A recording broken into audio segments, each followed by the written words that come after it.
the Germans had us outnumbered, and the ones that were coming up against us were not green troops. One of them was part of their mountain division, and if he hadn't moved us around, we would have been overrun and either killed or captured, because we were totally isolated.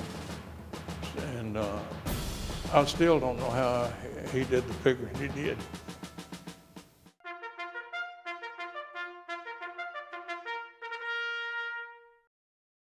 The 10th C had been in training a couple of years, and the camaraderie and the friendship and all of these that had been together for so long, and it showed up. I mean, it was a team, and you were his buddy. You've been his buddy for a while, and that was it. And then, well, as we'd get thinned out, why we'd get replacements in, and they'd put the replacements, or try to, with somebody with a seasoned, somebody that'd been there a little bit longer. But sometimes, even then, why it was we'd be so thin that be one man to a hole and stay awake all night. Well, that's pretty hard to do.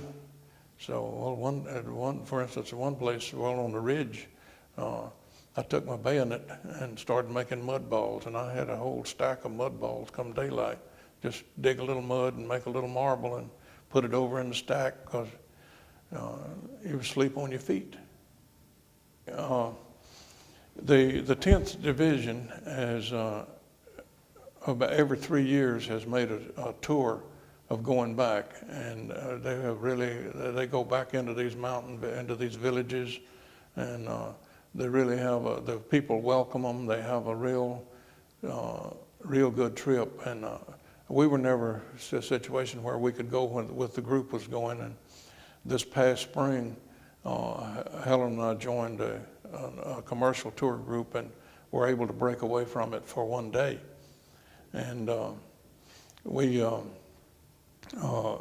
As the groups have been going back, they'd made contact with various Italians, and so one of the men from the company gave me Max's name for Max, and I contacted Max, and he met us at the station, and we were going to go back up to the top of the ridge, and time was short because we had the day, and I'd had a bug for 2 days and hadn't eaten, so I wasn't really up to mountain climbing.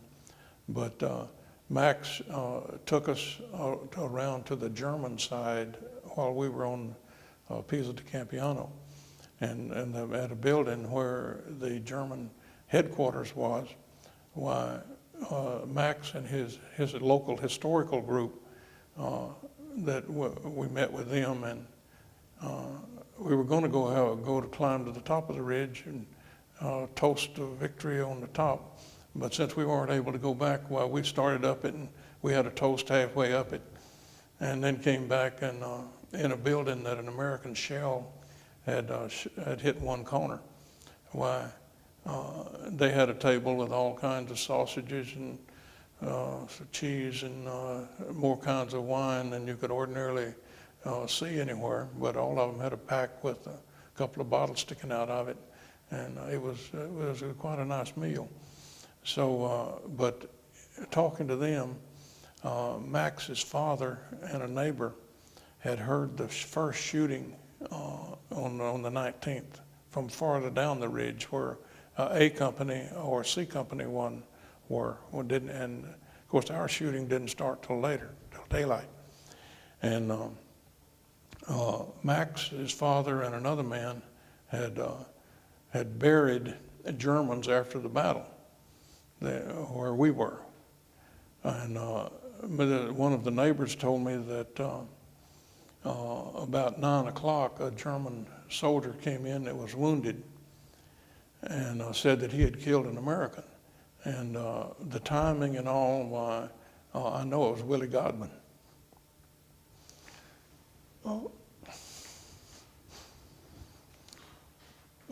He was with, when we first got up there, why, he went with Lieutenant Luce to check on some mortars emplacements that were close. And Lieutenant Luce came back and said Godwin got shot in the head.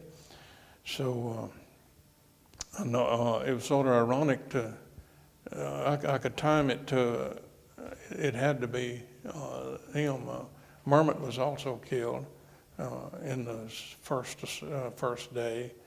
And out of the 35 or 40, I don't know how many were wounded, probably 10 or 12 of us got various scratches, and some of them pretty good hits.